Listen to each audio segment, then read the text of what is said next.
Okay, awesome, guys. Welcome here. The topic is management, right? Ja, please come in. Kom ons gee gou vir hulle 'n kansie. Met jou kos en alles, jy maak 'n grand entrance aan nou. Welkom. Lindie, kom sit hierso, ja? Kom deur, kom deur. Kom deur. Ja, daai stoel is terrible, daai een behoort alright te wees.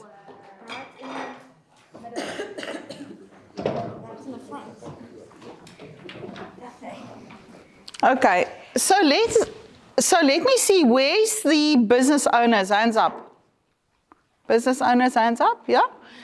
Where's managers of teams? Yeah? And who's here just to get away from work for a while?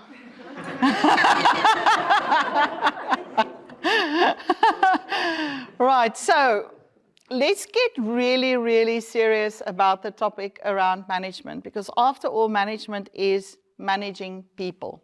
Right, who loves managing people? Hands up. Really? Oh, fantastic. Maybe you'll come and present? Next time. Okay, so let's get real. Okay, so this is a question that I'd like to ask all of you. Whether you are a manager or an owner, if you are a manager, you're managing people, right? And you've got certain accountability responsibilities. If you're an owner, obviously you're managing a business, right? So can you take a plane and disappear off the face of the earth for the next 30 days? No? Yes? Trying to, possibly? So I want all of you to be completely honest with yourself. If you can, fantastic. Why is that? If you can't, where will the first cracks appear?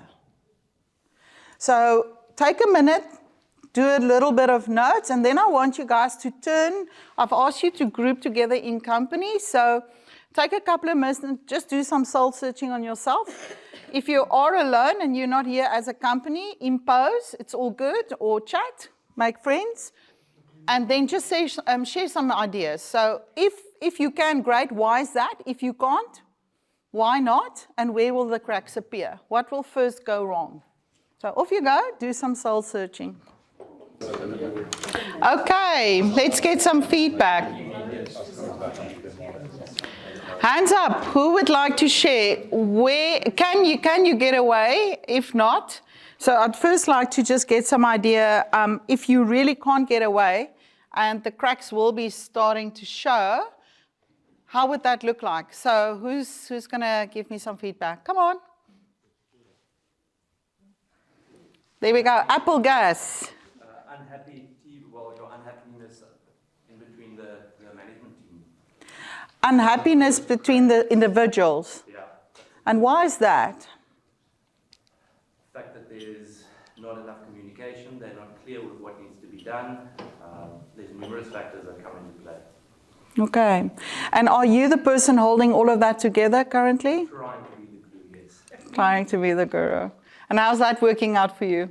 Got its challenges. Yeah, of course. Right, so at the moment, there seems to be discourse between the managers of the team, however you want to put it, due to not clear about responsibilities, roles, what's my job, right? Yeah. And you also said not great communication. Yeah. So does that mean there seems to be a little bit of a silo culture in Apple Gas? No, not necessarily. You used the example of being away for 30 days. If I'm not there for 30 days, communication starts to drop. Yeah. Okay. Cracks tend to come in. Okay. Right. So what I would like you to concentrate on is, as I present this afternoon, is just keep on asking yourself, unless I do something about this, what's the long-term cost for Apple Gas? Right, so who else? Tini, Gerard, can you get away? If not, where will the cracks start showing? I actually have done this last year, but not for 30 days. I've gone for 10 days, and that already showed certain shortcomings. Some crucial things like finances and payments, cash flows. Also things like certain customers wants to speak to you. So you are the business, right? Yeah. So I know those people don't like to talk to specific person else in my company, so they avoid him to get to me. And if I'm not there, they will even leave a message, Oh my gosh. and it's some crucial key. Really hurting the business, right? Yeah, so Yeah. that's a bit difficult. So Yeah. 30 days, no, not yet. Not at the moment at all. Yeah, I need to work on customer services and basically a backup for the financing. Okay.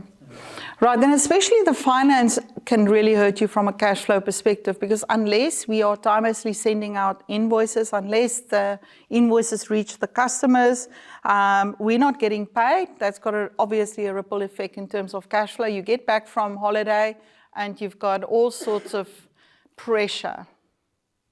Actually worked out very nicely because no payments went out. So the cash flow was actually positive.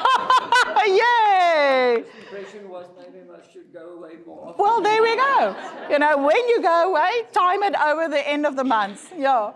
I've been in business with my husband on and off. Well, husband, up your hand. There's Abby.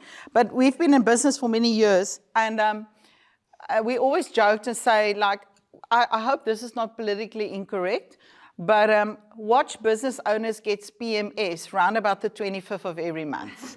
You know, walking away with, you know, sort of like big frowns, and it's really, okay, so schedule, just be away.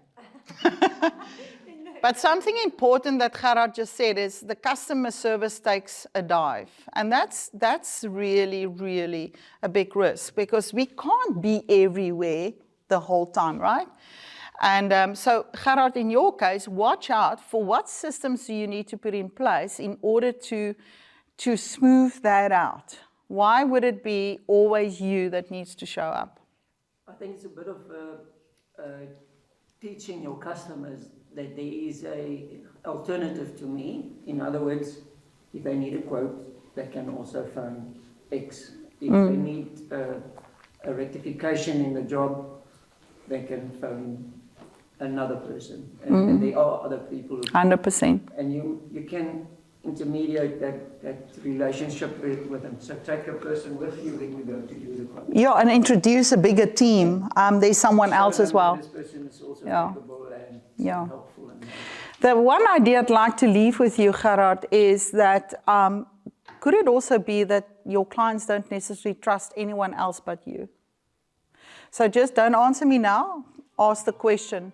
Because in the end, you would want them to trust whoever they deal with. I'm going to have the same experience. I'm going to have the same level of service. I'm going to walk away feeling that I got what I wanted. I even got more.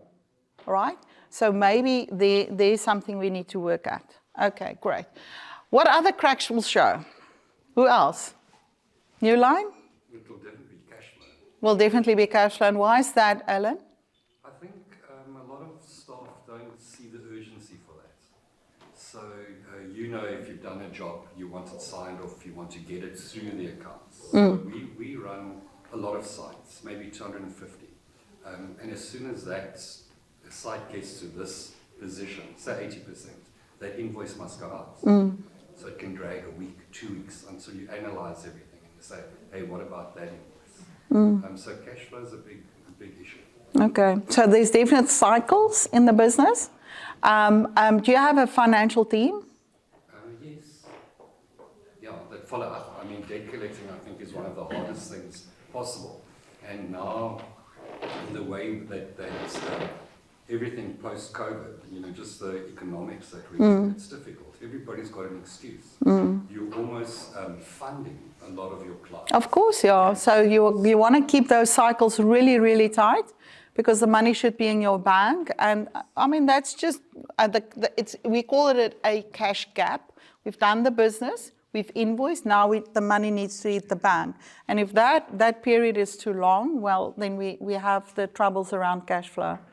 Yeah, the seriousness is what systems needs to be in place, what accountability needs to be in place to make sure that the money hits the bank, irregardless whether you guys are there or not. So what I'm going to get at is the importance of systemizing almost all aspects of your business, including managing people. Why? Because if we build a business around systems and people that run systems, there is guaranteed going to be predictability and outcome. And if there's no outcome, according to what we've hoped or forecasted or prayed for, we've got to go and fix the system, and we need to ask the question, do we have the right people in the right positions? Because if the systems is there and they have been trained, what seems to be the problem? Then it's the person. Right, so okay, BFOs. You guys have been in my class for what, year or more? What is a BFO, Jana? Blinding flashes of the obvious. Blinding flashes of the obvious. Okay, so somewhere make notes of blinding flashes of the obvious. I think you just had one, Alan. Great. And what was that blinding flash of the obvious, Alan? We've got the system, but the system. We're not the systems. We lack the right people. Maybe lack some training. Okay, maybe lack some clear accountability around what I expect. So people problem. And so therefore, I think in the end, we've got to get really real about understanding both the opportunity but also the risk around not having the right people in the right positions doing the right things. Finish and clear. So management is all about managing people so that we can get the predictable results. Okay. So Anna-Marie, you guys said that you could go away for 30 days and come back rested, and I'm really glad for you. And I mean, so Diverso has been around for many years and heavily invested in a lot of systems driving the business, right? So what would be the reason why you would have been able to go away? Ja, praat gerus. Elke persoon in ons besigheid het 'n backup wat getrain is om na werk te doen as dit weg is. Ons het 'n baie smooth running, ons noem dit 'n action list wat elke dag opkom om te sê wie moet wat wanneer doen. As accountability, job description en dan het ek baie sterk mense wat die verskillende goed ook bestuur as ek weg is. Okay, well, give her a hand, guys. So what Anna-Marie said was we've heavily invested to make sure that we've got key positions that has got a filler person. So if that person is away, next person moves in. Okay, some clear job descriptions, clear accountability, what's expected. And in the end, her whole business is run by systems around what do we need to do today. So what is the task list? What is the outstanding task? What do we focus on? What's the priority? Now, so by the way, that is definitely a cornerstone of a perfect management system. So in the end, what I would like to put on the table, yes, it is managing people. It's both. It's the system and the person. And we've got to match that. Okay, so I am going to talk about finding the right people and how do we do it. Because in the end, I really hear a lot, there's really no great people out there. I go, how long have you searched? Where have you looked? How many interviews did you have? How many profile assessments did you do? And are you always selecting and recruiting, or are you waiting until a vacancy apply and then we want to hit the yellow pages, help, we need someone. And the ones we attract are the ones that hasn't got a job because they're watching the press and the yellow pages for that right moment. Yeah. So another BFO, you should always be recruiting because, you know, amazing people come your way. And if you're clear about who you want, what the right fit will be, you recognize them immediately. And it doesn't mean that you need to appoint them immediately, but you can say, listen, I'd love to have coffee with you. Give me your CV. I'm not ready for you now, but I know I'm going to get ready for you. And the moment that happens, I'm going to pull you in because you also need to, you're probably going to be a great star person wherever you are at the moment. You've got to terminate service, kennisgewing. Jy moet kennis gee, right? Yeah, notice, yeah, you've got to give notice. So we'll be patient. 30 days, 60 days, but when I'm ready, please come. You should always be recruiting.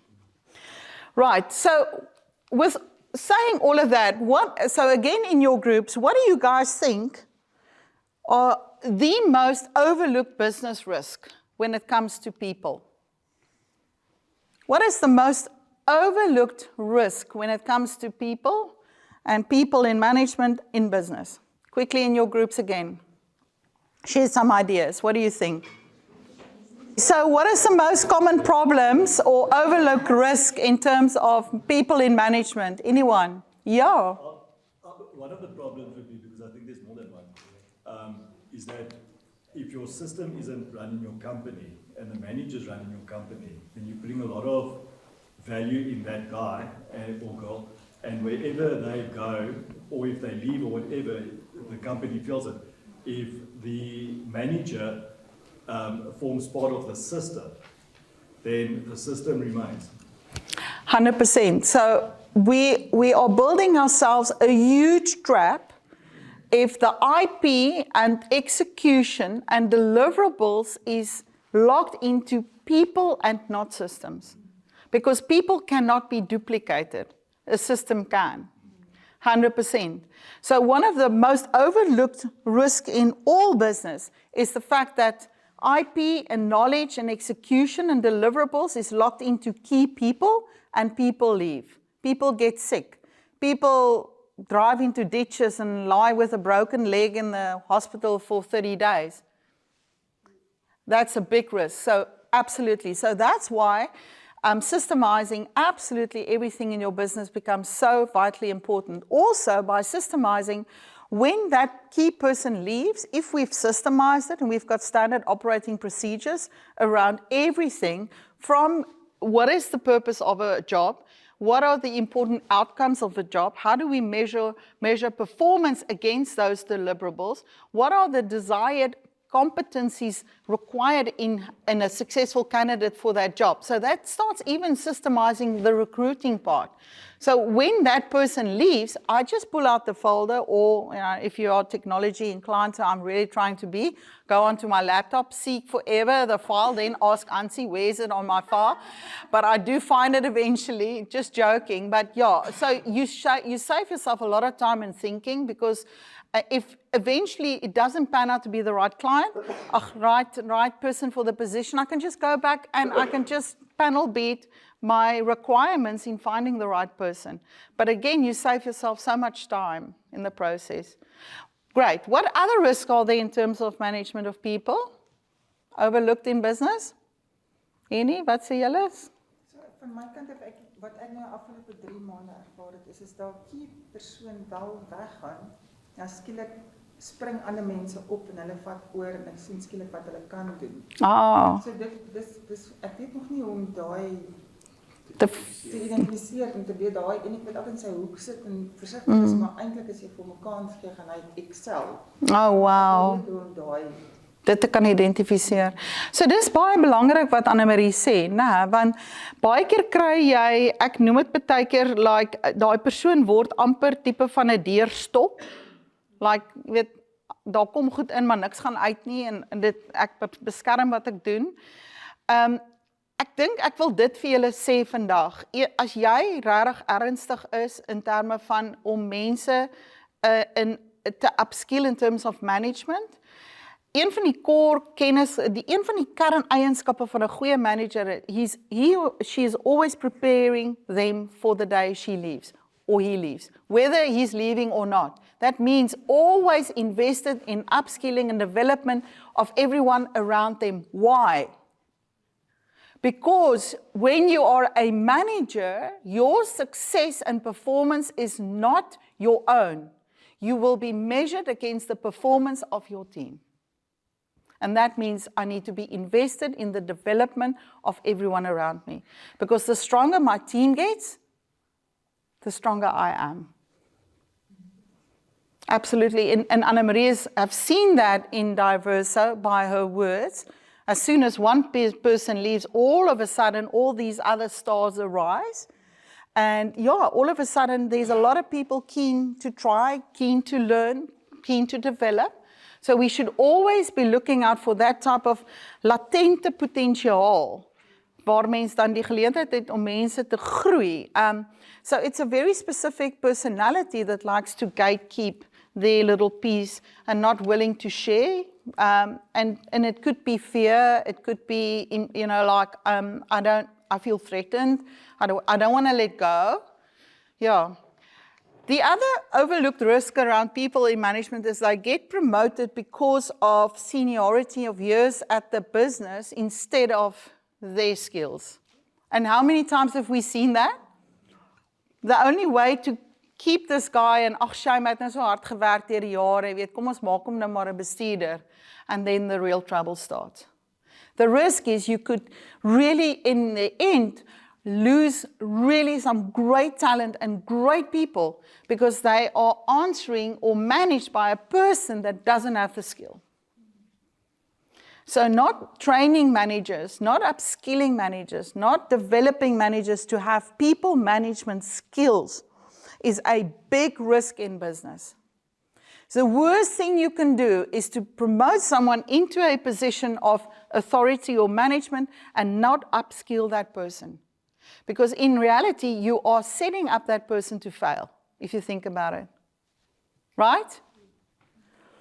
So I'm Coach. Let me tell you a story. I'm training sales managers in Tiger William Tire, and I've been asked to coach train a senior person at the IT department by hoofkantoor. And David arrives. And please excuse me for what I'm going to say. I'm not meaning this in any demeaning way, but he arrives and he's as big as a house. And he manages a big IT team. He wears, I think, trainers and socks, but he's got like these half-leg Bermudas, lang broek, kort broek, I don't know exactly what.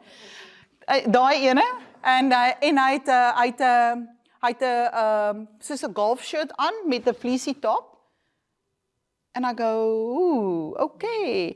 How many people in your team, David? No, he thinks 22. I said, oh, okay, that's interesting. And I start working with David, and I start to realize, and so I've also, unbeknown to David, I had feedback from his manager that said, look, David has become a big problem for us because he's now become a doorstop. He's been with the company for 24 years. He knows what there is to know about IT. But nobody wants to work with him. He's not delegating. He's keeping all the sexy stuff for himself, and they get to do all the stupid stuff. And the manager said, we're losing people by the droves, and IT people are so difficult to find in the first place, and we cannot afford this anymore. Please, can you work with David? So the real problem is that he's been promoted into a position of management, but he's never been upskilled. He's never been taught how to manage people. He's never built confidence to let go and think it's okay. And 4 months down the line, I was called into the exec office the other day, and they said, what the hell did you do with David? And of course I go, okay, this is it's just a swanger stilte. Ek gaan nou niks sê nie. It can go either way. And he said, it's been a transformation that leaves everybody speechless. So just working with David, skilling him in terms of having the confidence to build people and understand that his strength and his success relies on what everybody else is doing because of him, has made him realize that he really, really needs to start showing up. Not for himself, yes, but he needs to start showing up for the people that he's leading. And I always end up crying at the end of coaching David because the transformation is mind-blowing. It's so huge that one of the key guys that was threatening to leave decided to stay. I still get goosebumps. And then, of course, we had to have the conversation about his attire. And when I was... Lisa, and when I just sort of started, and he said I was waiting for the question. I said, so what is the question? He says, when am I going to change the way I look? I said, you're coaching yourself. Off you go. So the last time I saw he's lost 8 kilos already. I'm seeing him next week. I can't wait. So cool, exactly. Karijn, en hy het so nodig gehad om te verstaan dat dis 'n skill en dis okay en what's the worst that can happen? There's nothing to fear. Instead, there's celebration of who they're becoming because of him. Yeah, oh yeah, oh yeah. BFOs, Henny. So we get it, that a good technician is not necessarily a manager. Absolutely. And you can probably not train everybody to become good managers because it's just not in their skill set. But how do you then keep those good people if you don't promote them? You just offer them more salary? Okay, so daar's 'n double-edged question, want wat jy sê, of sê jy, kom ek vra. Henny, kom ek vra. That's actually a good question. What's die tenses? Are good managers born or made? Good question. Quickly, 2 minutes. Are good managers born or made? Well, you can actually also say leaders, managers, leaders. Are good managers, leaders born or made? Come on, quickly, let's have a conversation. What do you think? Okay, let's hear. Let's hear. What are you saying? Are good managers born or made? Both. Who said both? Hands up. Great. Born moet eers gebeur. Okay, so Annemarie said born moet eers gebeur. So dit moet so 'n bietjie in jou DNA wees, right? 100%. So I think it is a caveat question because whether we are born with the potential to be great, it depends on the environment that I am that develops those skills. You know, so we've always heard that talent is not everything. If that talent gets developed, then the person rises to the occasion. Yes? But also very importantly, it comes from both ways. Meen jy? Ja. Because you can put all the effort in, you can put all the energy in, give them all the tools, but if it doesn't come from them, you're not going to get the desired results. Or you're not going to end up as high as if it comes also from the person itself. 100%. 100%, Etienne. They've got to be trainable. There's got to be a desire to perform. There's got to be a desire to want to improve. There's got to be a desire to engage.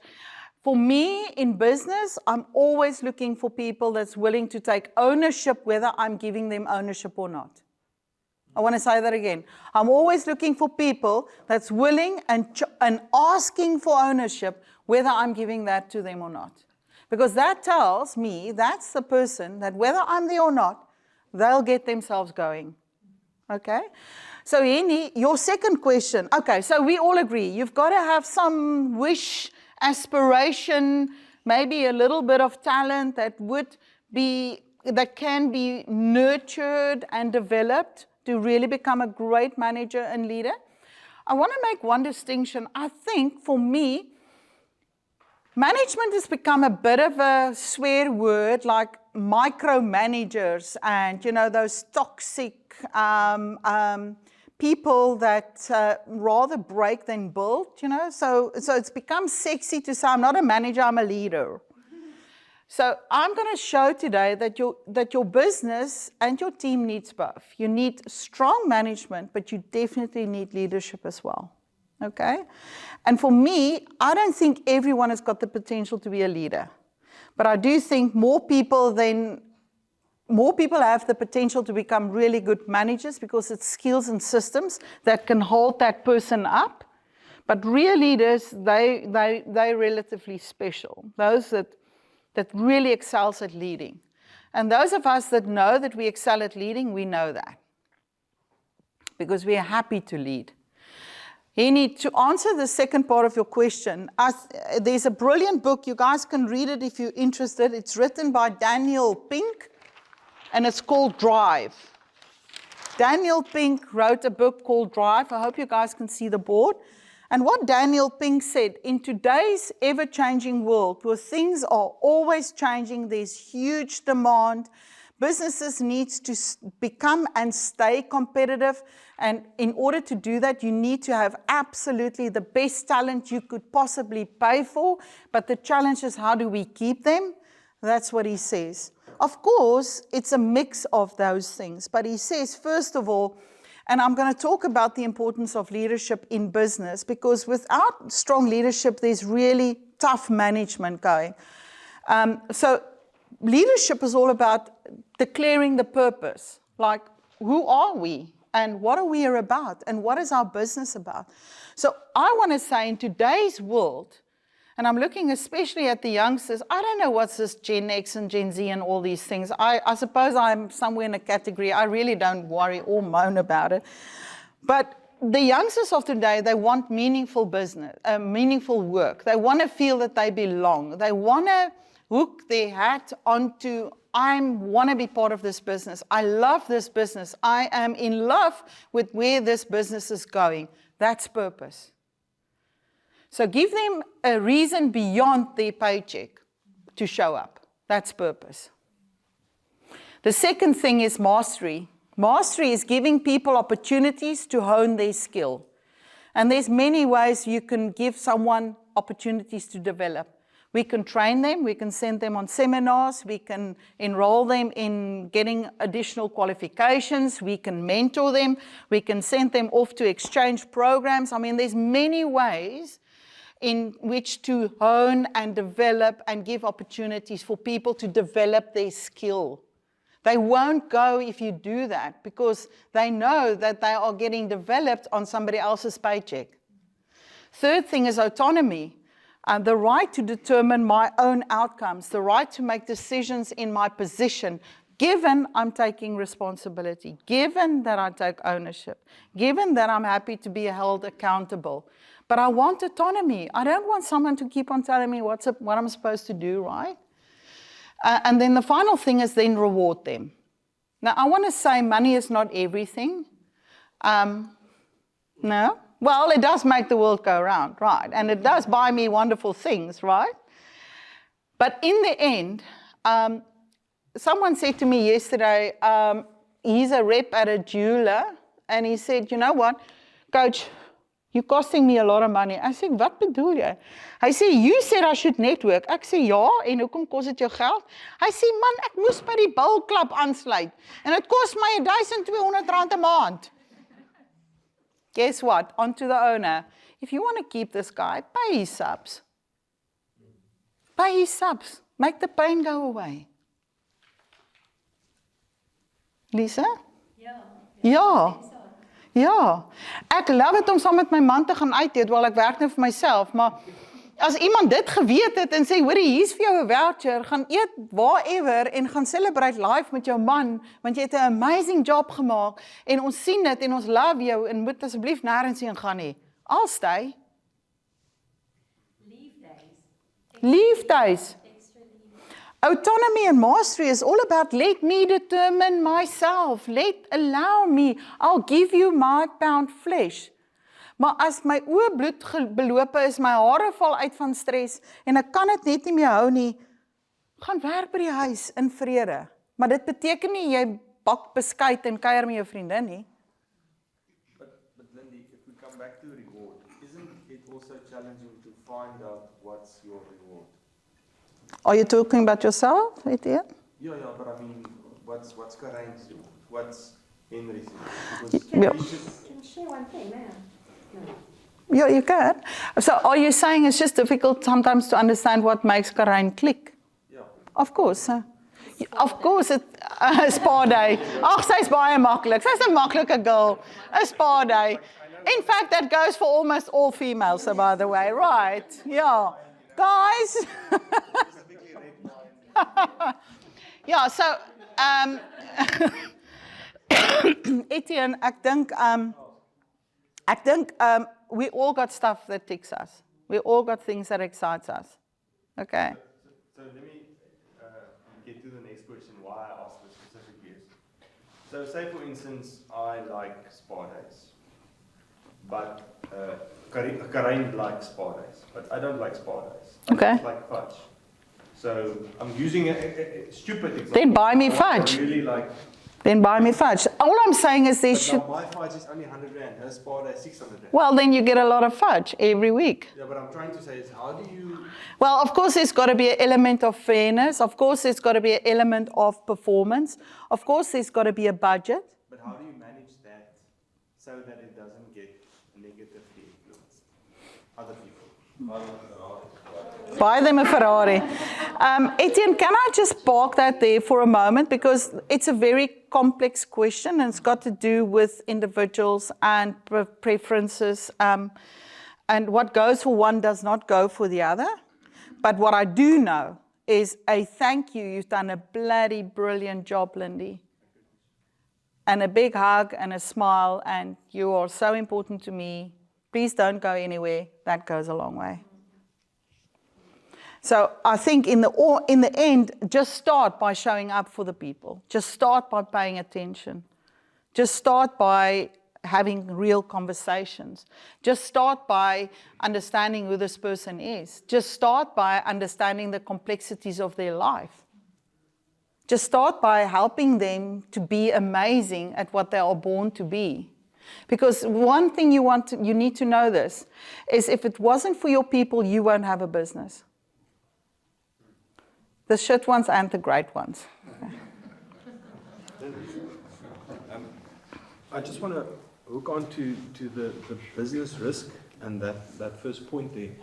For me, one of the biggest risks is when the rest of the business, or the managers and the staff underneath, they don't share the same purpose and vision as the leader. So when that leader is away for 30 days or 60 days, that vision starts doing this.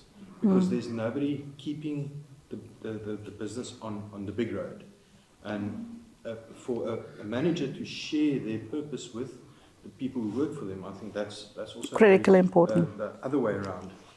Right, so Henry, baie dankie vir daai intro into my next slide. Can you guys see clearly here? Okay. So, all of us, irregardless of what position you have, whether you're an owner or a manager, we are both doing leadership and management. And I'll explain that. The higher I am up on the hierarchy, and owners and directors sits higher up, with the bigger portion of their focus should be leadership. But they do dip into management from time to time. Does that make sense? And then you've got line managers and managers of groups and functional managers, where the bulk of their focus and priority and what you keep them responsible for is management. Now, what is the difference? And they also, so by the way, need to dip into leadership. Okay, so you can't really dissect the two. Okay, why? Because a manager needs to be a leader of myself and others. I need to lead by example. I need to be a congruent person. What I expect of you, I need to expect of myself. That's leadership 101. So the focus of leadership, guys, and I want to hear you, those of you that's directors of companies, those of you that own companies, the biggest purpose of leadership is to enroll and inspire in terms of the vision for the future. That is called the true north. If everything goes haywire, we still got our eyes in terms of what are we doing here, what are we looking to achieve, whether the owners are here or not. Why? Because we buy into that. Dit maak iets in my wakker. Ek is opgewonde om deel te wees hiervan, right? So it's about the future vision of where we are going, what we are looking to achieve, who we want to be. It's been said that if you ask the housekeeper by Elon Musk, die ou wat die vloere was, as jy vir hom vra, what is your company about? We are the first one that's going to put a colony on Mars. That's what we do. Hy vee die vloere. But the purpose of SpaceX is we're going to put a colony on Mars. And guess what? I'm part of that. I can't do that if the floors are dirty and shitty and fail. So leadership enrolls and inspires. Leadership is the art of leading people. Okay? So where's leadership's focus? Towards the future. The other two things that leadership should always be concerned about, and the biggest majority of their time and their thinking and their focus should be on two things. Where's the growth going to come from? And what risk do we need to mitigate? Because there's always risk in growth. But what is the growth opportunities from where we are now? Because we are heading into the future. Where's the growth going to come from? Which markets, which clients, which products, which services? How do we need to leverage? How do we need to scale? Where's the opportunities? Those are the questions, Alan, that needs to keep you guys awake at night, not sleep. So leadership is concerned about one thing and one thing only. Where are we heading? And then the second part of strategy planning that needs to happen once a year is if we are clear in terms of where we're heading, now we develop the strategies and the plans in terms of how we're going to get there. What people do we need? How do we need to diversify? Where are we lacking systems? Wanneer val ons met ons neuse in die grond? Are we looking at customer service? Are we mining our existing customer base? How many more new clients do we need in order to take us from here to there? So can you hear? So I first want to decide where we're going, what is ultimately our goals, short, medium, and long-term goals. Now we devise. It's like putting a game plan together, an oorlogsplan.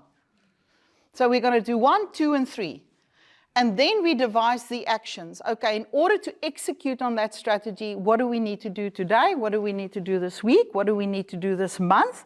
And if the owners are away for 3 months, we're very clear in terms of what should our priority be today, this week, this month, in the next 3 months, in the next half a year. Because we've got very clear goals that we need to execute on. Because why? We are going to be measured against the results of those goals. That's called KPIs. So what does leaders do? Write that down. Leaders align. Leaders align. You want all the right people in the right positions moving in the right direction. So we need to be course aanpassing. What's the word?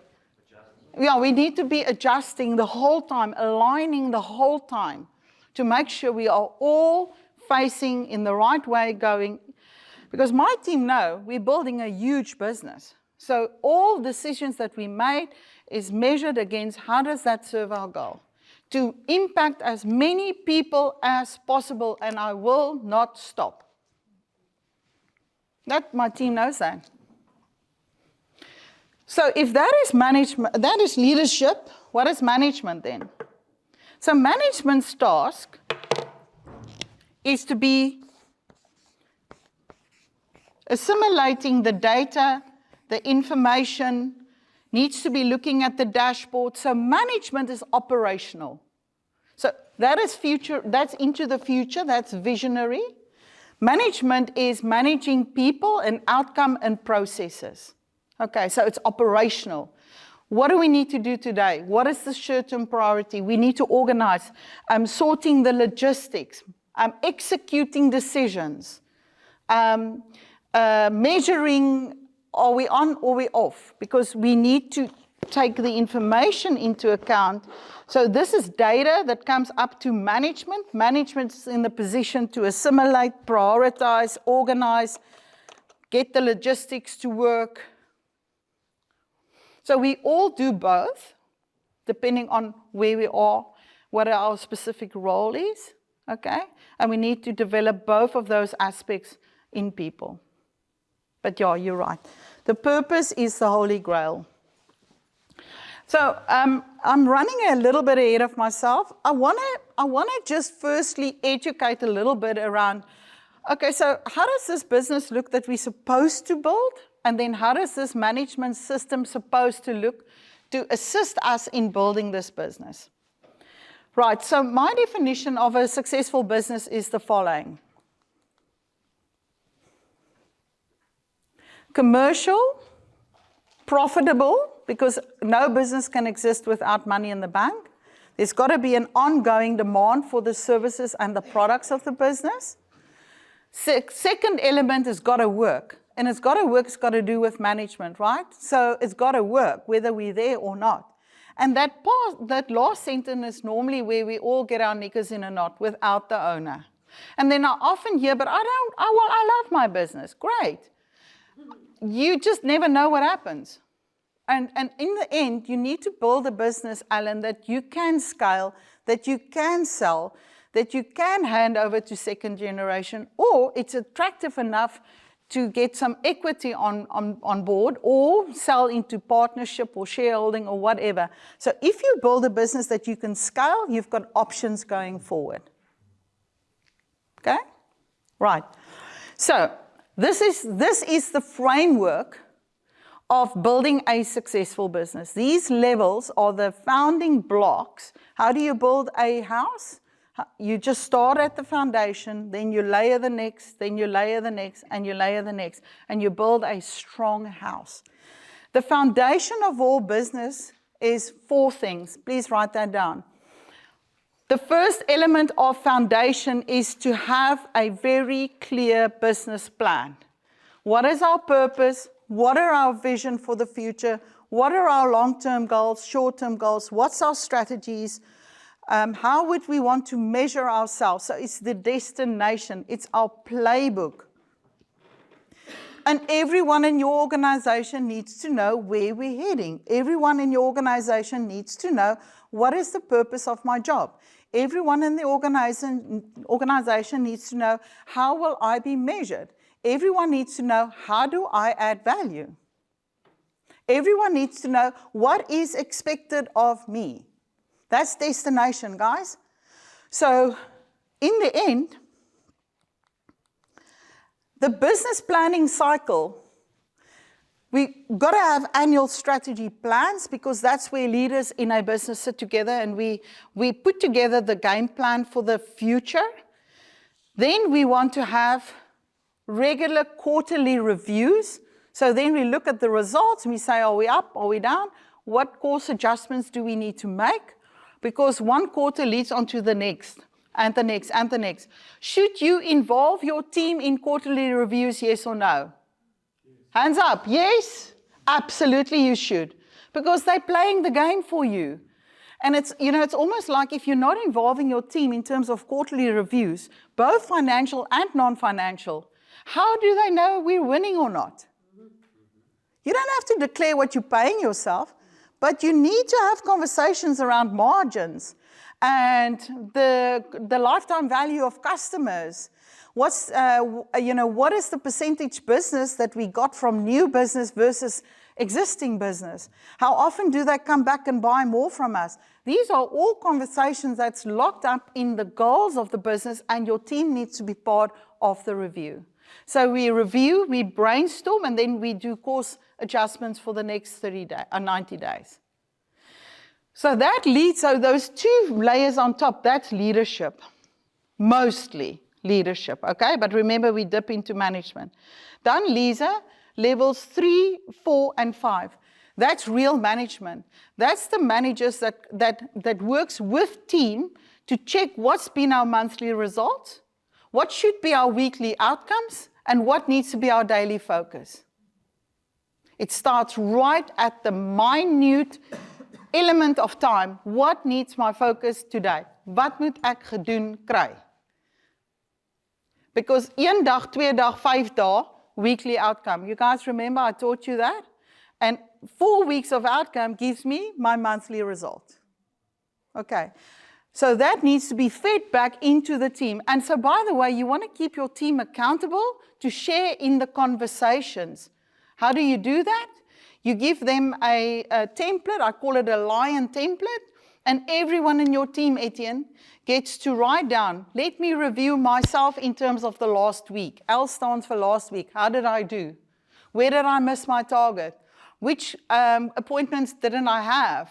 Who did I see? How much business did I get? I'm talking from a sales perspective. So yeah, let me review myself. And you sit as a manager and I'm having this conversation with you. I'm not doing the thinking for you, Cindy. You waiting, okay, spill me the beans. Tell me how brilliant you were this last week. Okay, I stands for issues. What issues did you have? Let me hear. Because I'm here to help you, support you, train you, develop you, so that we can overcome those issues. And then you roll that up to the team in terms of who else had these issues. Let's talk about it. O stands for opportunities. What opportunities did you see? Why do I want my team invested in the opportunities? Why do I want them to bring me those? Why? Because we are looking to, we want to improve, we want to grow. You can't be doing all the thinking, you can't be doing all the plan making, it's bloody exhausting. We can't be doing all the thinking. I'm expecting my team. I'm driving them nuts. Ask them, there they sit.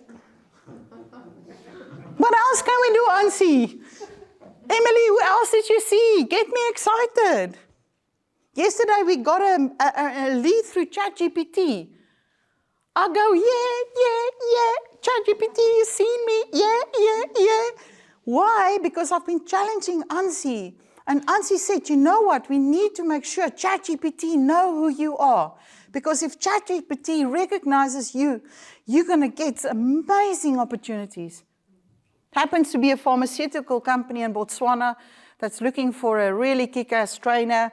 And I've got to be in Rustenburg, I know where that is, in September. I'm training 20 salespeople. And then Ansie says, I don't know if you want to do it. Yeah, I want to do it.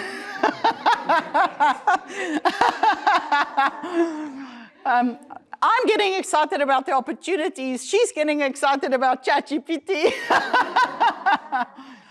The question is, what opportunities are there? Because they need to be wide awake. Why? Because they're helping you growing this amazing business, and they need to be part of the journey. They need to understand where they add value. And then the L, lion, N, next week. What's going to be your focus next week, Karijn? Wat wil jy gedoen hê? Wat is jou prioriteit? Wat is die 5 goed wat jy gaan regkry? Waarop gaan jy werk? So it's clarity, it's accountability. Guess what? At the end of the week, I get to report. How was my week? Any issues? Any opportunities? What's lying ahead for you in terms of the next week? Okay. BFOs, anyone? Can I share what I wanted to share earlier? People who leave their jobs, they did like some studies about like and 86% or something wasn't around salary. It was because they weren't involved in the opportunity making and they were not thanked. So your question around rewards, like they just want to be thanked and acknowledged. Really, that was a big piece in why people left their jobs. Yeah, it's a Gallup study. Yeah. Right. So, okay. Just coming back to the foundation. So, of course, the foundation is destination. It's definitely time management. So this is where management gets to play a big part because we're limited in terms of time and money. And we need to make sure that we are as effective as possible in terms of prioritizing what we should be focusing on, because that we give attention to grows. So if I'm in a sales position and I'm clear in terms of what's expected of me, how many calls should I be making, how many conversations should I be having every day, what is the expectation in terms of incoming leads every day, and how am I converting those incoming leads into business every day, voila, I'm using my time well, or I should, because there lies the accountability, right? So time management, critically important, and it does come back to management. Are we clear in terms of what's expected of everyone in every position? Are we clear in terms of what you should be doing, what you should be focusing on, what is urgent, what is less important? So I teach everyone that your day is not done until your next day is planned. Why? Because our brains never go to sleep, right? So while we're sleeping, have you ever woke up at night and you get this aha moment, oh yeah, I must write that down, I must write. Is ek almal een? Yeah, exactly. Our brains is never sleeping. So our brains are processing the information. So if you plan your next day before you go home, guess what? Our brains are processing and processing and processing and allowing us to wake up and be as sharp as a needle when we get to work. No more standing around, oh, wat moet ek nou weer vandag doen? Oh, gosh, ek kan nie onthou nie. Half an hour gone, 3/4 of an hour, fiddling around the coffee station, getting sorted, wondering whether I feel like working today. Oh, nee. Jy arriveer 8:00, you're sharp as a needle because you've done your planning and I know exactly what's urgent, what's important, what needs to get done. Time management.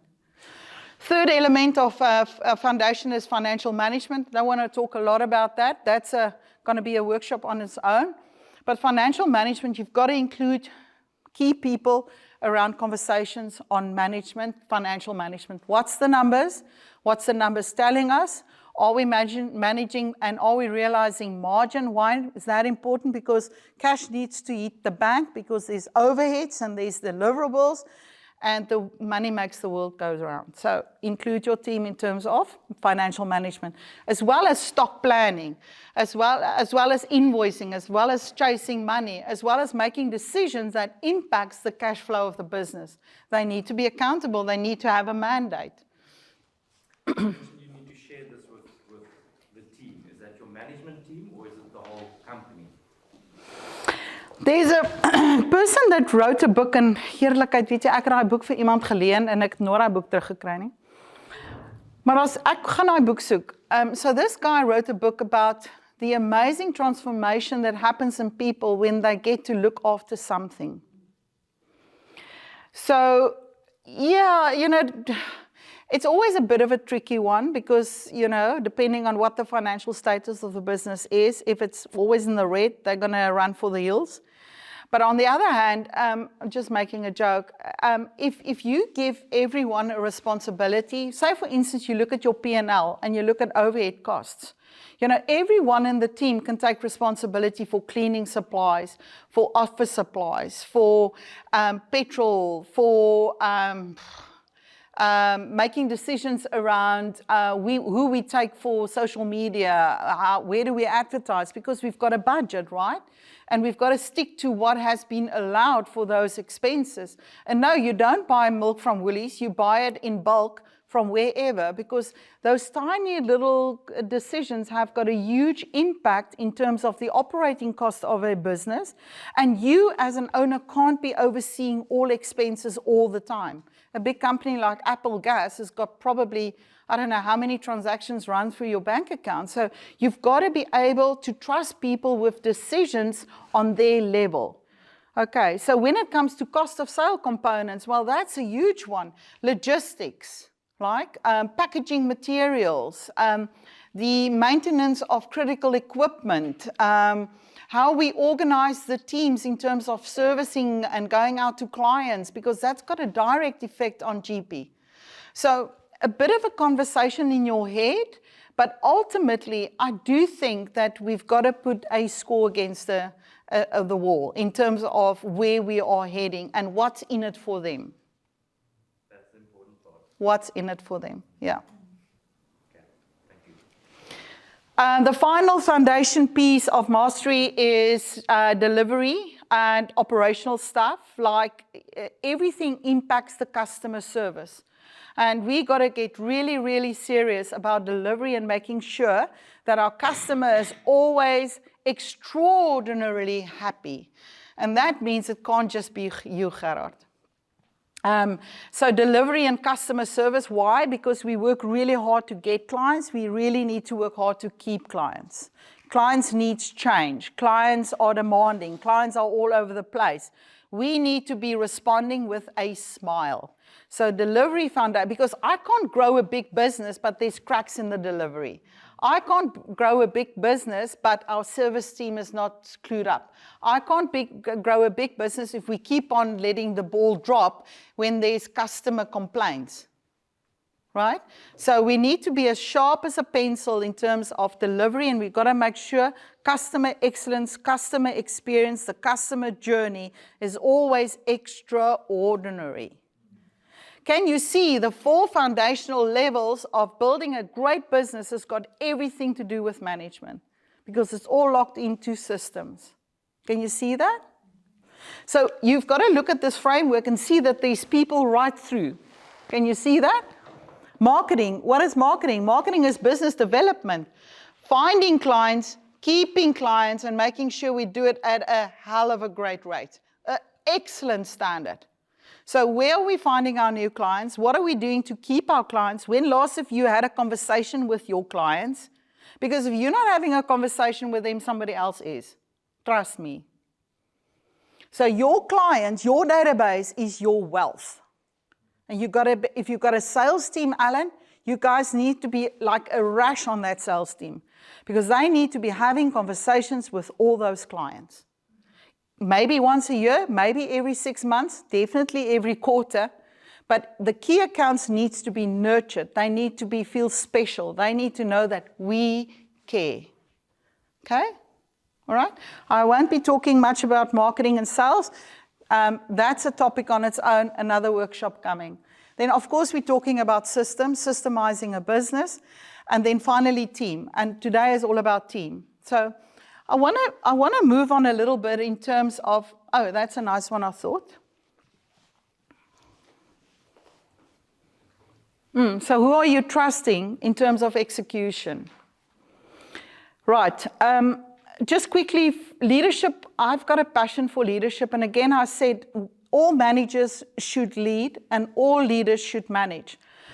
So to your question, I really do believe that leaders are really someone special. Now, a leader, if I'm looking for leaders, I'm always looking for people that has this natural ability to take others with them. They just have this flair. People just love them. People want to be with them. People want to work with them. The thing with leadership is it's not a position, it's an influence. They choose to follow your lead. I want to say this again. They choose to follow your lead. If you're a manager, yes, they must listen. Yes, they must perform. Yes, you're going to keep them accountable. But leaders get followed out of choice. And just quickly, the 4 elements of leadership for me is leaders should always be intentional, should have a purpose. Leaders should always be clear in terms of what we are looking to achieve. Leaders should always be clear in terms of what's our game plan. And how often do you need to communicate the game plan, folks? All the time. Of course you should. That should be coming out of your mouth the whole time. What is the game plan? What are we looking to achieve? How does this fit into us achieving that goal? So you've got to be intentional because if I understand why I'm doing this, I'll probably be more geared to want to do it because I see where I fit in. Yeah. That also creates your company's culture. 100%. I was waiting for that. So leaders nurture culture. Why is culture so important? Because it's your identity. Absolutely. It tells the world who we are. And I always say culture, I summarize, Alan, in people like us do things like us. People like us do things like us. Warren Buffett said, strategy will be what? Breakfast. Culture will eat strategy for breakfast. There it is. Because ultimately, culture tells us who we are, what we do, how we do it. So I coach a Tiger, and they've got this culture stuff. I've always got to remember, nou hoop ek onthou dit, the 5 F's. We always want to be fast, we always want to be friendly, we always want to be focused, we always want to be flexible, and we always want to have fun. Culture statement. It's who we are. And ultimately, we're looking for places where we can fit, where we feel like we fit like a glove. So now, if you're a manager owner, you'll be looking for people that fit. Of course, because I can train most of the other skills. The CV should get me interested in you, but I'm ultimately looking for a fit. When I was appointing Ansi, I was looking at Ansi, yeah, years ago, she gets excited about an Apple computer. But she's got a couple of values that we rely on. One of them, always committed, always showing up, always learning, always being a team player. That is amazing. And that's why we're still 9 years together. Give Ansi a clap, come guys. Yay! So from the CV, how did you know that about you? I had a conversation with her. And I didn't, okay, but there's a little bit of a caveat. I'm being a little bit facetious. Ons het kinders saam op school gehad, and we spent endless hours next to the hockey field and the netball field, right? It was a sense of belonging. It's a sense of identity. I know who you are, you know who we are, and I am, and we're a good fit. It's critically important to check for fit. There's ways I can help you do that, okay? Absolutely. You should be having multiple interviews. You should be checking multiple references. There's a lot of science around recruiting and selecting. I already told you one, always be looking out. If you're looking for a really, really good customer service person, appoint the waiter at your favorite coffee shop that's always smiling, that always takes whatever feedback with a smile, that's always pristine, professional, always respectful. Why would that not be a great customer service person? She wants some tips. So she's not going to get it. She's going to do the salary. How much more would she be happy to do that for you? Sorry ladies, I'm just my daughter's in the industry. Well, so jy weet. So intention. Inspire means to get people going. There's got to be energy, right? So here's the thing. People feed off you. People feed off you. Energy is everything. We are matters of energy, right? So when I get to work and I'm irritated or I am finished or I'm tired, what's the effect on my team? Yeah, exactly. There's a person that I know, he's always celebrating Fridays. And he makes a big thing about, yeah, it's Fridays. I'm so tired. And he's got a person working for him. And the other day, I was phoning into the office and I said, hi, Graham, how are you doing? He says, oh, guess what? I said, what? He says, it's Friday. I said, yeah. He said, I'm so tired. You get what you inspire. Influence is all about who do they become because of me. And that is, I always say, who do they become because of you? What is the influence that you have in terms of them changing their shape? How do you lead? How are you a role model? Influence is long-term change. Nelson Mandela, for me, is the greatest shining example of an influential character, 27 years in jail. And he comes out and he comes and builds a nation. So influence for me is those long-term effect that I have on people because they choose to stay and they choose to take ownership and they choose to be the best version of themselves. You're looking at me like you get me? It's hard work. I need to tell you that. You need to show up every day as a leader. And then finally, impact, because I believe leadership can be measured. How? Financial results. How? Non-financial results. How well are we performing as a team? What is the standard of customer service? How well are we managing the scarce resources of our company? How are we looking in terms of the growth targets? All of that is measurable outcomes. So I need to be able to measure the impact and the effect of my leadership. Agree? Any BFOs so far? Come on. BFOs, what have you written down? What are you? You've been quiet. I just said training and recognizing hard work. That was one of my... Train them and then recognize hard work. Yeah. Absolutely. What else? Nicole, wat sê jy?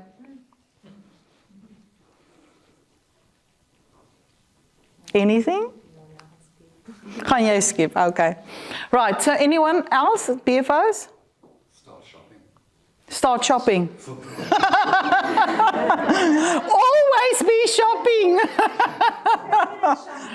You should be having a sign above your head, I'm hiring. Okay, no joking. Okay, so management in essence, so let's just quickly unpack management. Management is all about developing productive, competent team, okay? So why competent? They need to have been trained and they need to be upskilled. We hope they come to us with some skills. They do have to have certain background, certain experience, certain qualifications for sure.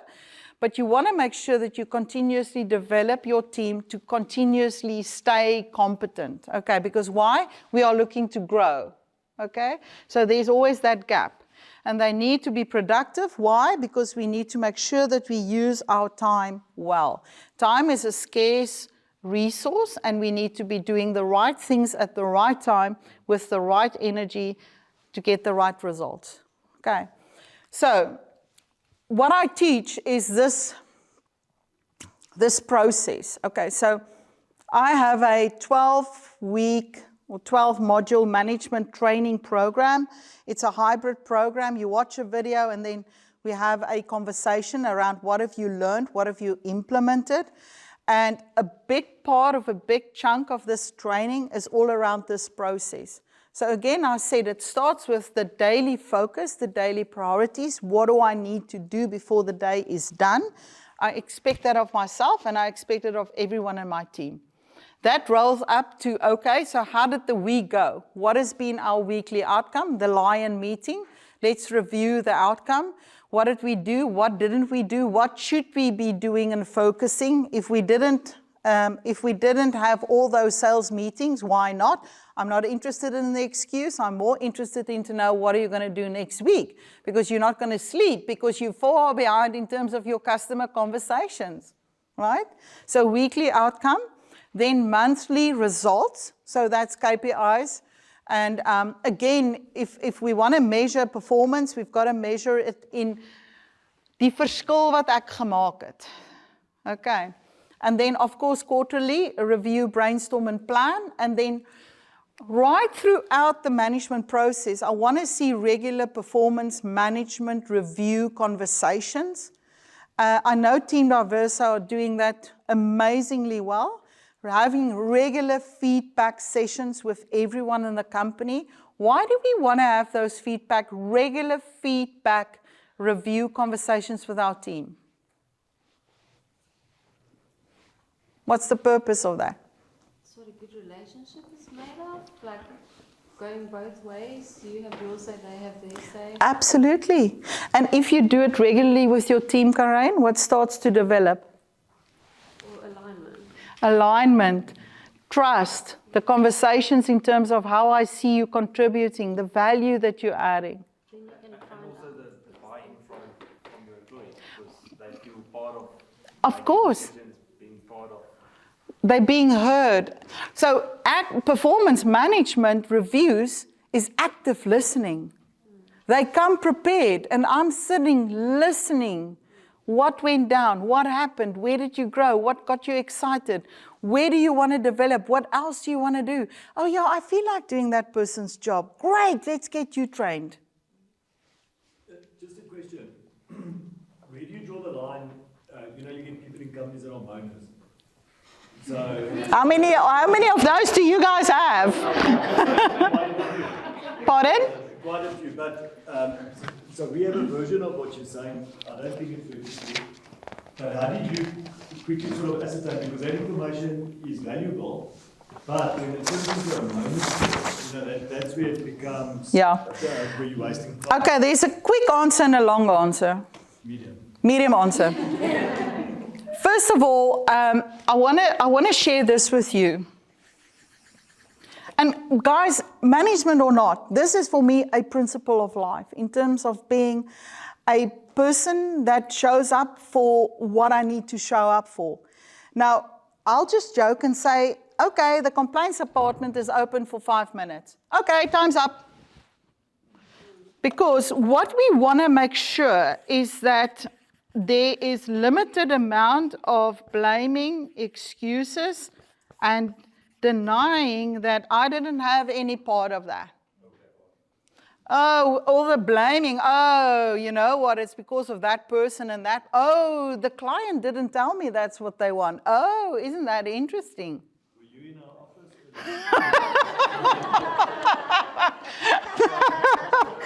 That's funny. Yeah, so if this is the case, you have got a management problem. A huge one. Why? Because I am not in this process of entertaining your excuses. I'm not in this process of listening to how you get to blame everyone else about except yourself. Because every story has got two sides, right? Also, how you get out of this, and I'm coming for you guys. I'd really love to work with you because it seems like we've got some stuff to do, right? Do we? We do. I know we do. One trick that I can teach you is it's all about asking questions. What is your name? Paul. If you're coming to me for a performance review, okay, say something went wrong. You, in customer service department, you made a big hash of a specific client order, and I said, come on, Paul, why did that happen? How do you normally respond? Well, so in my position, it wouldn't be a one-on-one like that. You'd actually be talking to a consultant who's saying, why didn't you deliver? So it goes up a lot. And so what you do is, as a leader or as a manager, you're responsible. So what I did is I had the guys that were actually to blame in the office, but I took the call and I had to take it on the chin. But after the meeting, I said to them, you guys are on the line. Yeah. But you have to take responsibility in your position. Exactly. So what I'm interested in, exactly what you said. I'm interested in how are you going to take accountability? How are you going to take ownership and responsibility? First of all, it starts with responsibility. That's why I didn't take up a lecturer's job. Responsibility in the first case, Paul, is it your responsibility or not, Mr. the consultant? Not yes, but maar. Is it your responsibility, yes or no? Yes, it is. How have you taken ownership? You had a plan. Did you have a plan? Yes. Okay, so what went wrong? Well, the first part of the plan, it was delegated to people below, and on my side, let's say, it wasn't checked. So in other words, if it was monitored closer, then we wouldn't have been in that situation. But you giving them the responsibility below you, which didn't happen. So as well, by the time you realize that the problem was there, it's too late to rectify. Yeah, and now we've got to do damage control, right? Right. But the thing is, the relationship is a personal relationship, like Gerard was saying, between myself and the consultant. Oh, okay. So at that point in time, you can't sidestep. Oh, okay. It's difficult now. Well, you can't, because if Yeah. you do that, then you're breaking down that relationship. And the that trust. Is good and bad. Yeah. You know, so you had to take it, but then, like I said, like you've written it in the accountability, then becomes a responsibility of people around that understand that will never happen. 100%. So that leads me to this is leadership. And you get to leadership by following up the why question. How are we going to rectify this? What needs to happen in the future? What other steps do we need to take? Because now, by having that following up conversation, we're getting to responsibility, ownership, and accountability around what else could we do to prevent that from happening again. So the moaning session is exactly 5 minutes, because there's always two sides to a story, right? Sometimes more, but the thing is, in the end, I always say, in a way, we get the team we deserve, and this is harsh words, but if we're not going to start paying attention in terms of those people that's always finding excuses, it's never them to blame. It makes it tough for all the other people around those, and in the end, the risk you have is that you might be you could leave some really, really good people, because I'm being tolerant around non-performance and excuses, and guys, that's always below the line. And your high performers are watching, how am I handling that or not handling that? So why do I need to perform? Why do I need to shoot out the stars? Because I'm not being recognized, and come salary increases, everyone gets an inflation adjustment. How's that fair? But at some stages, you also get put into a situation where you inherit it. Yeah, of course. So you get dropped in the middle, Yeah. and part of that is also because of what you've done with the team that is pulling line, and those guys are the most difficult. Yeah, and people that's been with the company for many, many years, it does make it difficult because there's complexity, there's expectation, there's different relationships. In the end, I always say, be tolerant up to a point, but when that person's behavior and non-performance starts impacting on the behavior, performance, or no results of the team and the company, you've got a problem. And how do we get rid of them? Doesn't always work. Pressure. Pressure. Let me tell you a story. I had someone working for me. I headhunted her. I got busy. I wasn't watching what she's doing the whole time. And she was starting to act out, starting to slip on standard, showing up not dressed in a professional way, starting to just slightly change her shape. And I had a serious conversation with her, and I said, look, I'm going to hold you to task in terms of what we've agreed you need to deliver on. She didn't like that one bit. Guess what happened? I think I'm resigning. I think you are. Best is you resign before I fire you. But, either way, you're leaving. I'm not simplifying it, because people are complex, and it's very, very, very difficult, and it can cause you many, many gray hairs. That's why I suppose in the end, be clear about what I expect, manage in terms of deliverables, make sure we have clear communication in terms of regular feedback, let me tell you how I see your performance, how's your peers rating your performance, do 360 reviews, let other people tell that person you're not that great or as great as you thought you are. So there's many ways we can look at performance management, but in the end, be as honest as you can, be as transparent as you can. And you know what? Divorce happens. We're just not sometimes meant to be together. It is just what it is. Make the decision and move on. If it was that easy, Paul, we would all have fantastic businesses with wonderful people that just love working for us. Yeah, I wouldn't have a coaching job. You're right. It's hard. Of course it's hard. But, I think we don't need to just always look at the valleys. Look at the bright sparks. Look at the amazing things your team is doing. See the ones that does make a difference and manage the others. Do I want to work for someone else? No way. I'd rather choose my heart, thank you. So yeah, our positions as owners comes with a cost.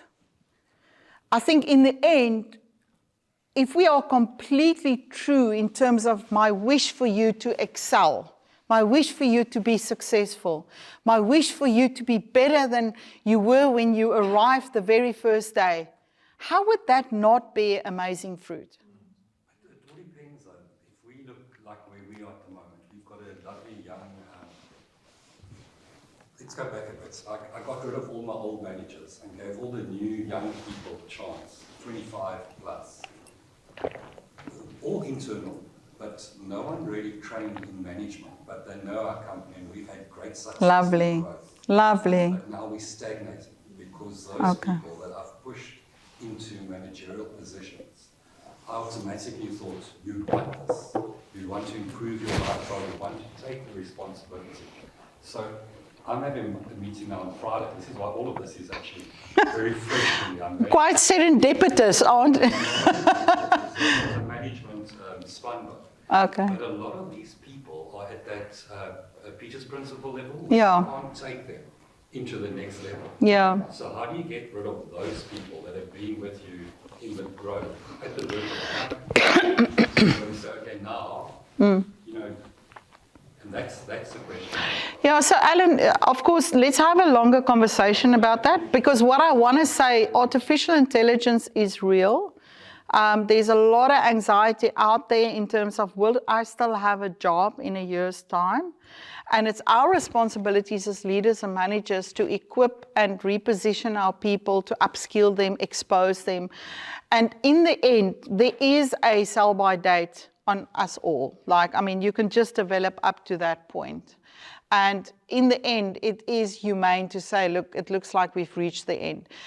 Some companies choose to lower their pension date, like, you know, at 60 you go, unless we choose to keep you, or 62, or whatever the...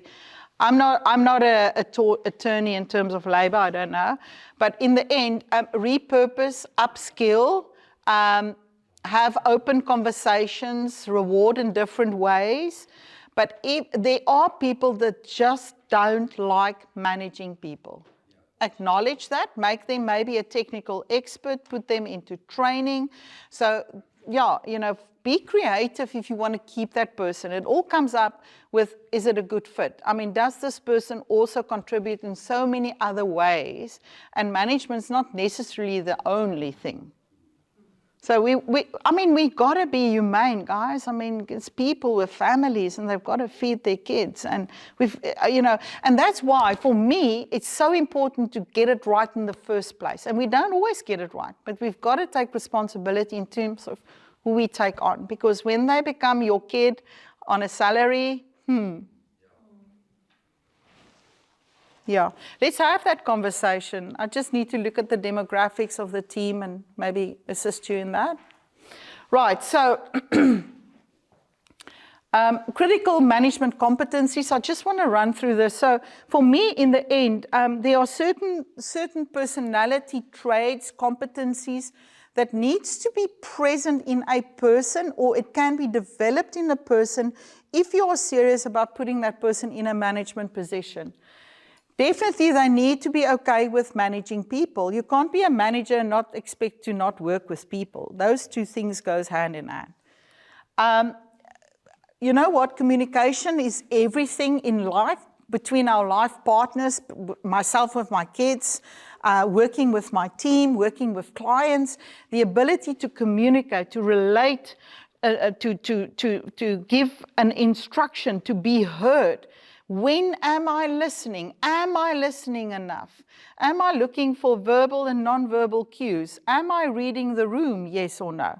So that's a skill that needs to develop. Communication skills can be developed. It comes with self-awareness. It comes with listening. There's ways to listen, but I've got to be good at communicating. I need to be heard. The message needs to be received, Henry. And the best way to test that is to do what? Yeah. Did I hear you? What have you heard? Relate to me what I've said, what I've asked. Is it exactly what I thought I said? Was it received in the right way? Absolutely. Definitely leadership skills. We have spoken about that. The ability to inspire, influence, and all the rest. Emotional intelligence, big one. Emotional intelligence starts with self-awareness. So I teach and coach a lot on self-awareness, because the more aware I am of myself, my blind spots, I can now respond, I can better myself, I can improve just by being aware. And then also social awareness. So yeah, a lot goes into emotional intelligence. The ability to analyze and innovate, because I did say that your team helps you to grow.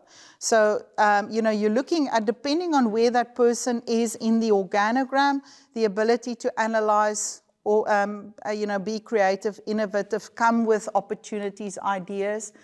Big thing is strategic thinking. You want to pull them into the think tank in terms of how do we do, what do we do, where do we go? The ability to develop a team, I've spoken about that.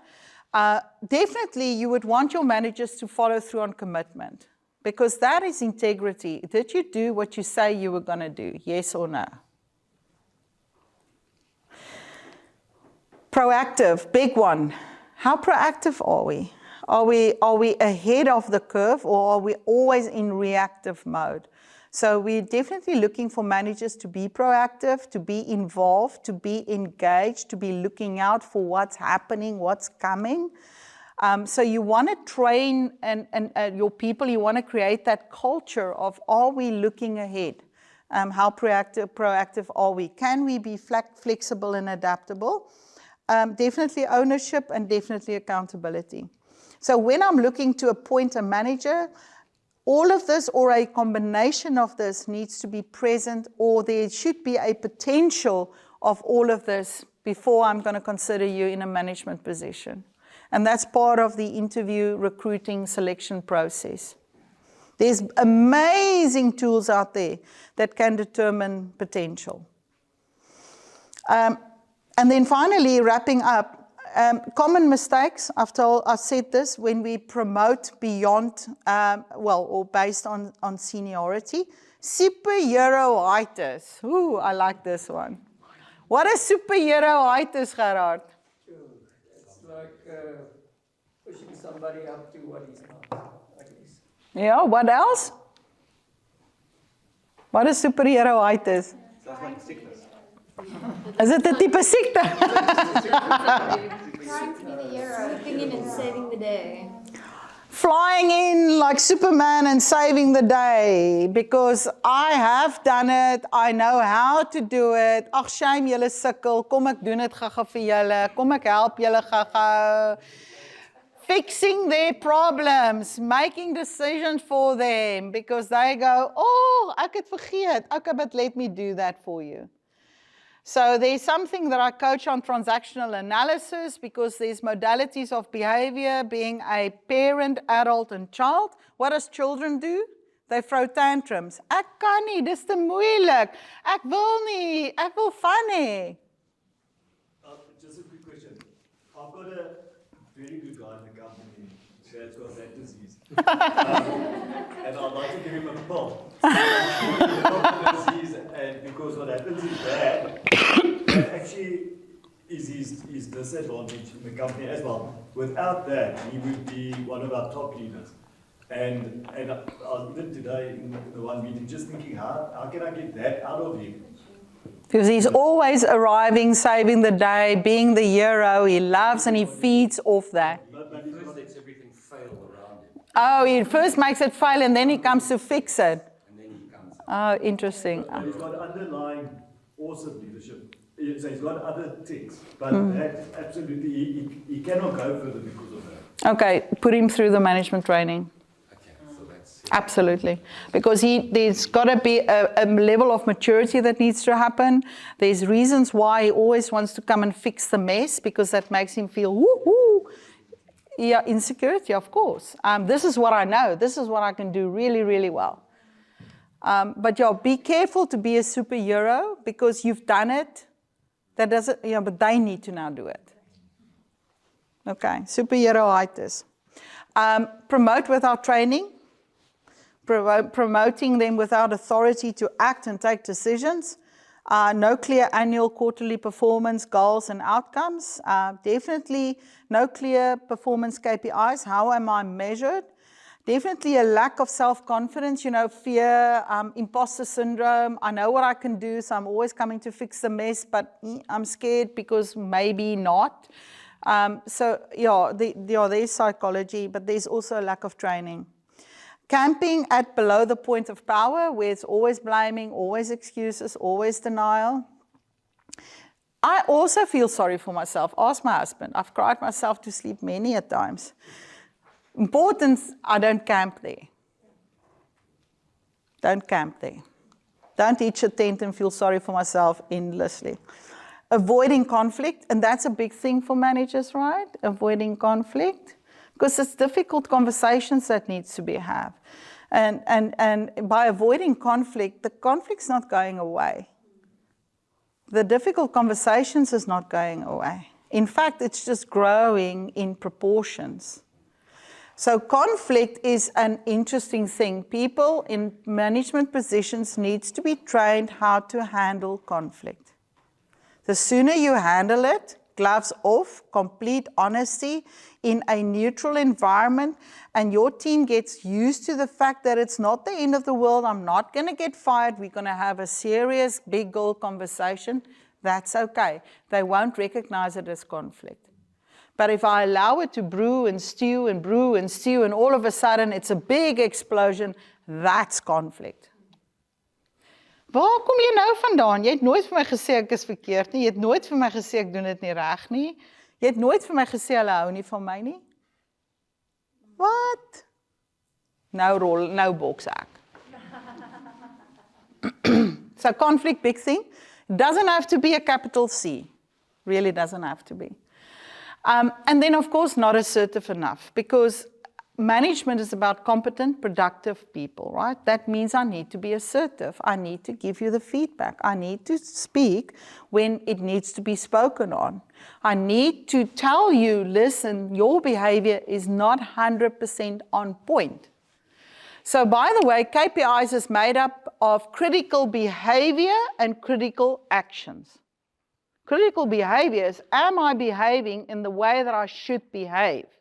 I could be doing all the right things, but I don't have a great attitude. I'm not fitting into the culture of the company. I can't trust you. So KPI equals critical behavior and critical actions, activity, outcome, the things I do. So it's who I am and what I do. Combination of that. Apple gas? Is julle nog by my? All the way. And then, of course, I said low EQ. So managing a winning team, of course, we want to have the right people, guys, in the right seats, facing the right direction, and being competent and productive. Okay? Right. There's help.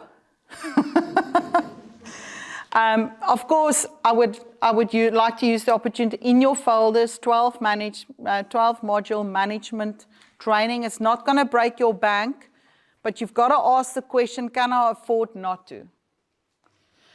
So for all of you that's interested in having that conversation with me, please, I have seen some interest in the room. I'll definitely be visiting you, and we can have a conversation around that. Should you be doing it with your team? What do you think? Why? You're part of the team. Are we creating a similar language? Yes. Are we creating a similar perspective on how we do things? Yes. Do we get to talk about competencies and outcomes and goals and vision and purpose and all those things? Yes. So yes, it's really difficult to train your team and not you, because you are going to be left behind. You're going to feel like I'm in no man's land. Okay, turn to one another, 2 minutes. What has been your biggest takeaway? What have you realized, and what do you feel like I need to act on this immediately? What have you learned? What are you taking away? What has been of value? Okay, let's get some feedback.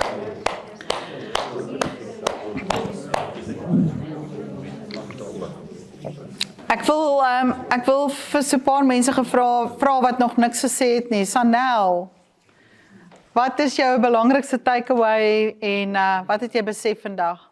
Nee, wat ek meer geskryf het is people cannot be duplicated, systems can. Ek dink veral by ons firma, ons is so invested in ons bestuurders en hulle kennis en ek maak soveel staat daarop, maar ek wat is hulle nou nie môre daar is nie. Dit is baie belangrik.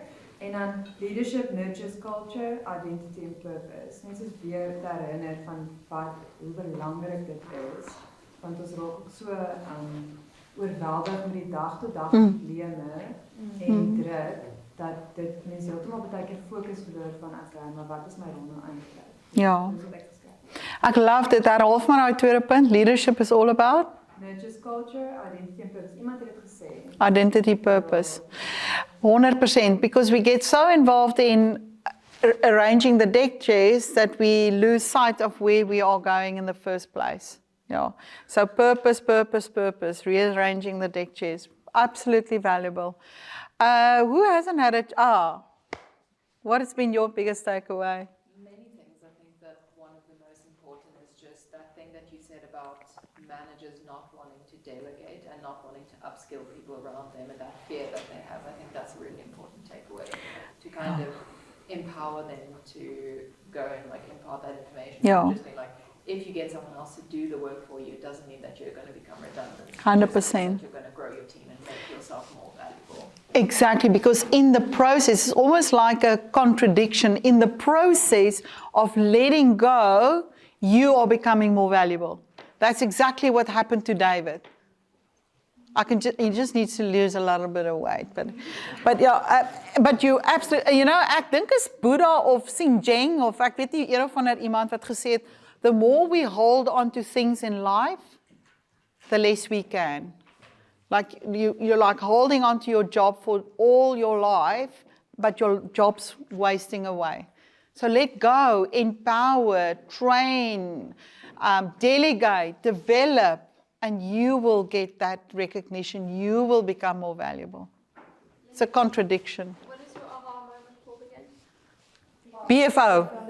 Blinding flash of the obvious. Oh, so you are speaking at the moment, Karain. What has been your biggest BFO?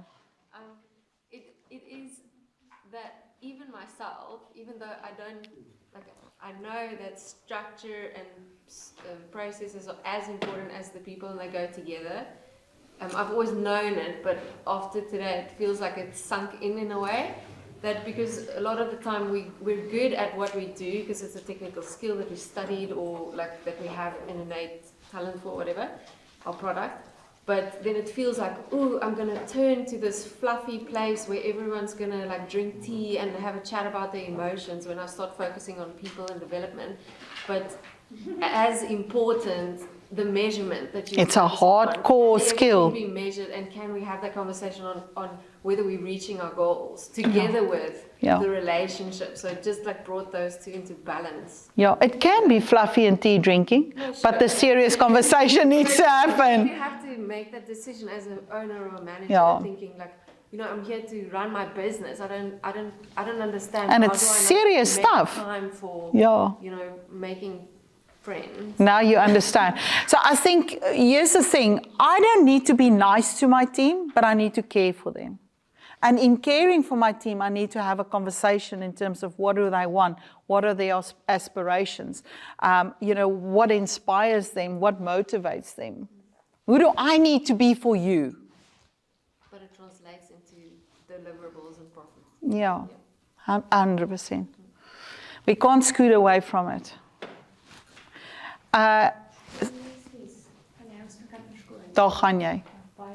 Groot plesier. Baie dankie. I would like to ask, Apple, give me your BFO. Mine. It's something you actually gave me more questions. Are you leaving for more questions than answers? Yay! Sorry, you've got to do some homework and thinking. Yeah, no, but the main thing is around time management. Time management. Yeah, I've got a couple of... How we use our time and what we focus on. Making sure you get the most out of your time, because time is more valuable than you think. 100%. You know what, and I love your comment. We don't always have the solutions. I don't have always all the answers, but if we can start asking the right questions and we can put some time behind that and do the thinking, maybe involve our team, maybe get a coach, a mentor, someone I can bounce ideas off, it will lead us to some answers we could implement. I'd like to thank all of you from the bottom of my heart. Without an audience, I don't get to do what I do. If you would be so gracious as to give me some feedback in terms of whether it's been helpful. If you don't have time, send me your feedback. If you've got a referral for me, because I'm spreading the love, I want to fill these rooms, more people need to hear the message. So who else needs to hear this? That will be fantastic. I want you to give yourself a big hug because it's difficult enough, but I want you to high five everyone around you. Come on, you've showed up. Yay! Now go out there and be awesome.